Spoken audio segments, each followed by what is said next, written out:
Yo, peace was good. Welcome to another hip hop album review. This is part 89.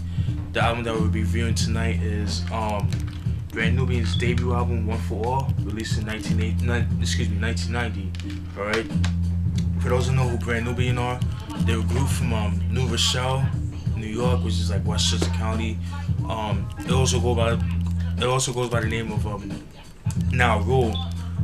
You know, New Rochelle is like right next to like, you know, you have Mount Vernon, then I believe it's New Rochelle, then I believe it's Yonkers, and then Rochester, and all those places. I'm not too familiar with Westchester County like that, but those three places that I named, or four, whatever, that's what I know of. But yeah, consists of 4 members. Grand Poobah right here, Sadat X, Lord Jamar, and DJ Alamo. All right. Grand Poobah, before he was with Brand Nubian, he was actually part of a group called Master of Ceremonies. They came out back in like in the mid to late 80s.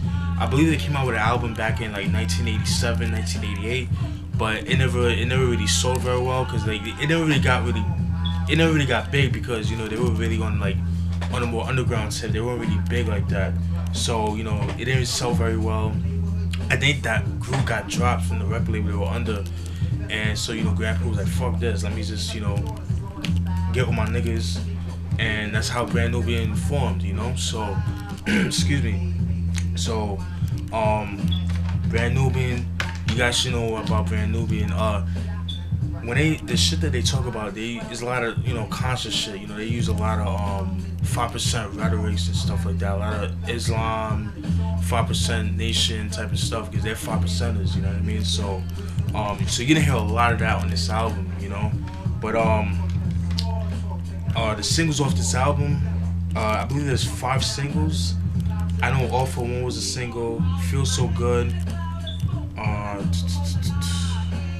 Yeah, All For One, Feel So Good. Wake Up was a single. Slow Down, and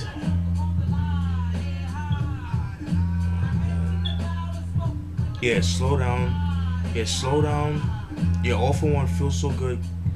Yeah, Feel So Good. Wake Up. Slow Down. And Brand Nubian. I believe Brand Nubian was the first single off the album, so yeah, and Brand Nubian. So there's 5 singles. So that's pretty impressive, you know, for it to be like your first time to have 5 singles out. That's pretty cool. You know what I mean?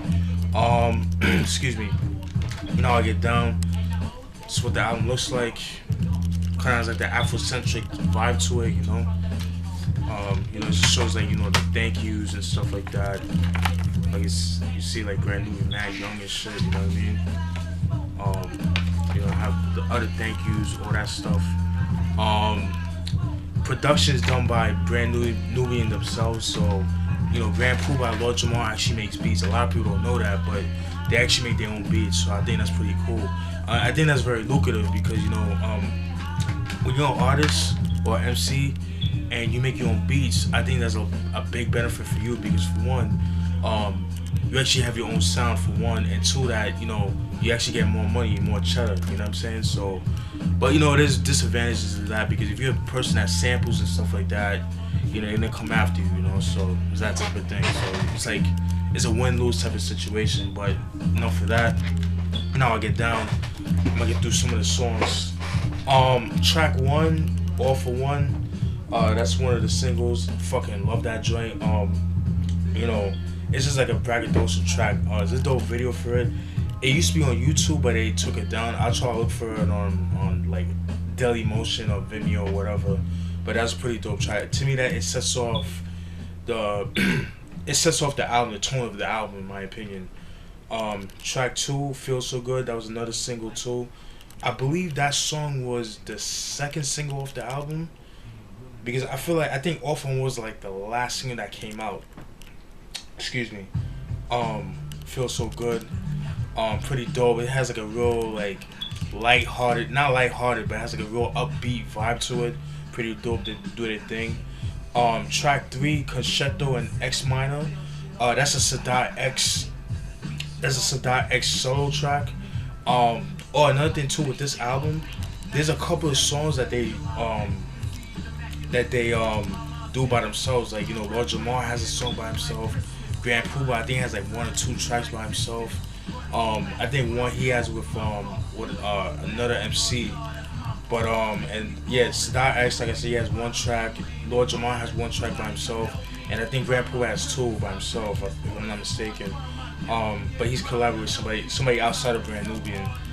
Yeah, Concerto Next Minor, like I said, it's a Sadat X solo, so he does this thing on that joint right there, pretty dope. Um, Track 4, Ragtime. That song was cool. It has like a weird, not a weird beat, it has like a not a weird sample, but it's kind of like it fits them. Put it like that. It has like that real early '60s soul type of vibe to it. Pretty cool. To the right, to the right was kind of like it's kind of like a club type of song, in a sense. It has like that real like yeah, it has like a real club vibe to it, you know what I mean? But it's still them, it's not like real corny, you know what I mean? It has like that real like trying to get with the girl, trying to spit game to the girl and type shit, that's what I got from that song To the Right. Track 6, Dance to My Ministry. That's a Lord Jamar's solo track. That song, like, he talks about the 120 lessons. That's like a big thing on the 5% Nation. Talks a little bit about that. He kind of breaks it down. Like, if you're not I'm not a 5%er, but like, I try to, like, the thing, like, with me, I try to learn a little bit here and there. But he talks about the 120 lessons. He talks about all that stuff. And if you're a 5%er, you guys should know what I'm talking about. The 120 lessons, pretty cool. You know what I'm saying? Because and that's another thing too. I like to say about this, like that. Rakim, he was like the first MC or artist in the industry to, like, to bring out the whole 5% Nation, because people weren't really doing that, because you had cats like Rakim doing that, Just Ice, Lakim Shabazz, but when they were doing it, it went over people's heads. Like, people weren't really ready for that. And you have to understand, at the time in the 80s, people were just now starting to get into that. They weren't really ready, because at the time in the 80s, you gotta remember, like, it was about the cocaine era, so it was all about the gangster shit, the cocaine and all that shit, the street shit. But then throughout, like, the late 80s, like 88, 89, 90, then 91, 92, yeah, like, I would say, like, from, like, 88 to, like, 92 was, like, that, it was that, that Afrocentric era, you know what I mean? People was, like, big into, like, black power, black empowerment, people were into, like, Malcolm X, people thinking, about, Louis Farrakhan, shit like that, Elijah Muhammad, they were really big on that.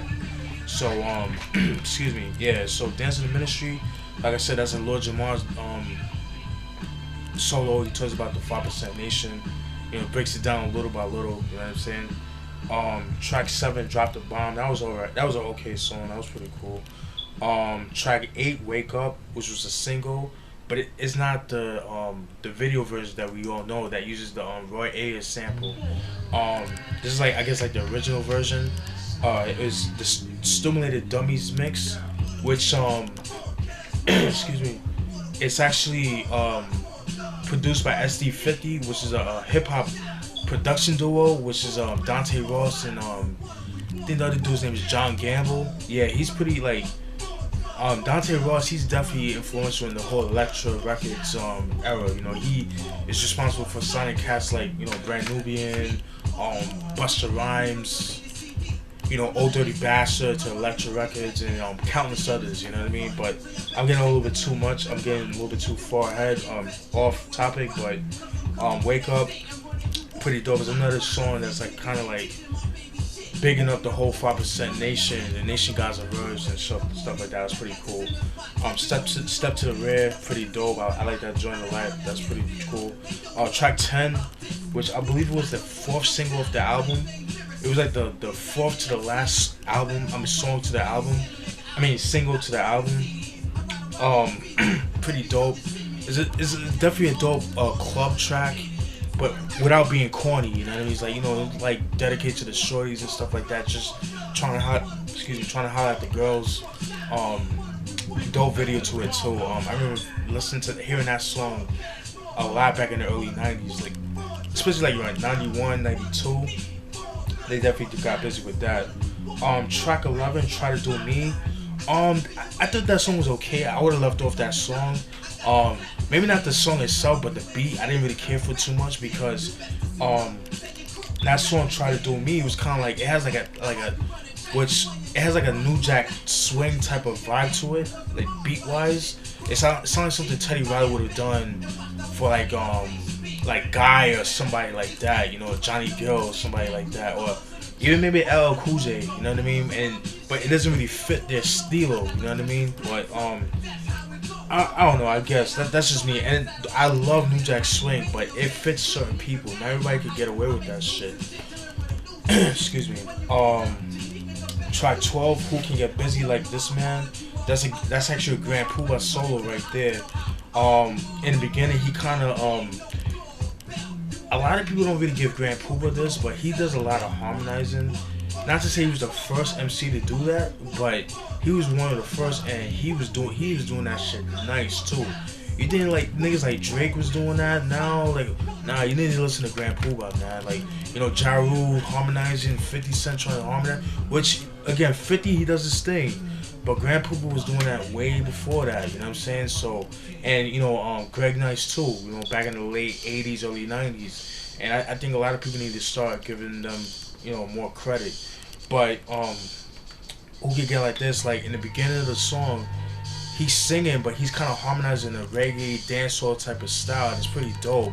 And he definitely gets in, like it's just like a braggadocious track with Grand Poobah, so very dope. Track 13, Grand Poobah, Positive and LG.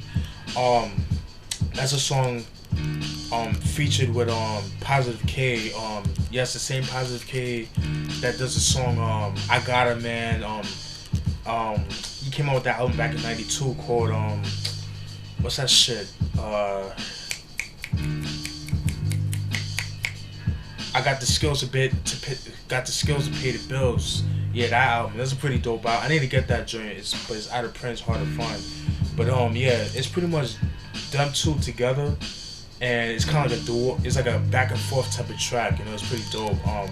You don't really hear too much of that anymore. I mean, you get it done, but you hear songs like that, but it's not done correctly. You know what I mean? And they do it. It's like they kind of finish each other's sentences. It's pretty dope. They have like one bar here, then another person said one bar here, and it's pretty dope. I like that back and forth type of joint. Track 14, Brand Nubian.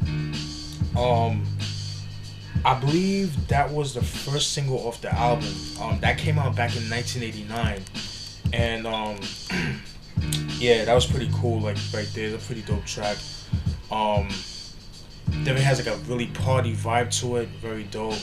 They definitely gets busy, man, and like it has like a party vibe, but it's not corny. You know what I mean? They still lyrical.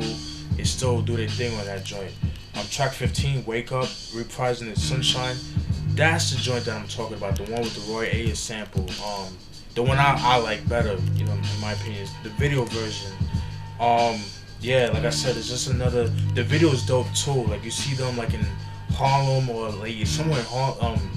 You see them in Harlem. You see like a lot of the 5%ers. They all dressed up in their garbs and stuff like that. Just like just praising the Nation of Islam, just bigging them up. You know what I mean? Because like I said, they're 5%ers. That's what I got from that track. Just like black people wake up, man. A lot of bullshit that's out, man.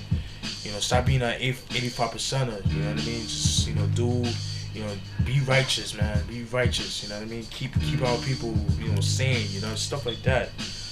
Track 16, it's just like a dedication. It's just like the shout outs. You just have a beat and then it's just shouting out all the people that's influenced them in their lives and people that they're cool with and stuff like that.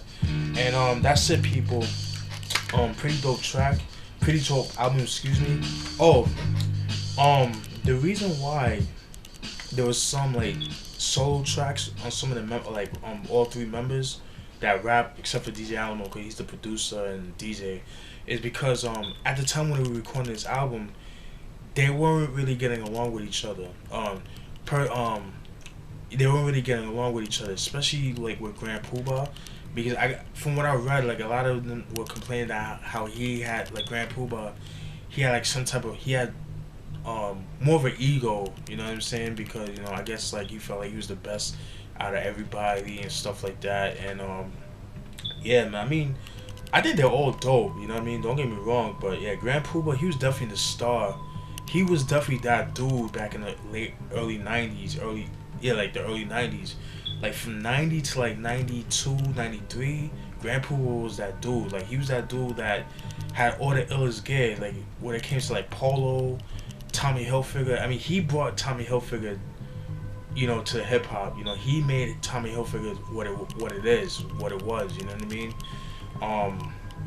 And then, that whole controversy with Tommy Hilfiger not liking black people wearing their clothes. But before that, you might as well say that Grand Poobah was definitely sponsored by Tommy Hilfiger, because the shit that he wore, I mean, some of the gear that he had on, man, that nigga knew how to dress, man, and he's a dope MC. He's a dope producer too. A lot of people don't know that, but yeah. So that kind of like was the reason why they had like a lot of solo tracks on the album, and and I'm not, and then I heard it from like Dante Ross in a couple of interviews that he's talking about how they couldn't get along and stuff like that, and that's the reason why Grand Poobah actually left Brand Nubian after this album. That's why if you listen to like their second and third album, In God We Trust and Everything Is Everything, Grand Poobah is not on the album because they had like a falling out, and so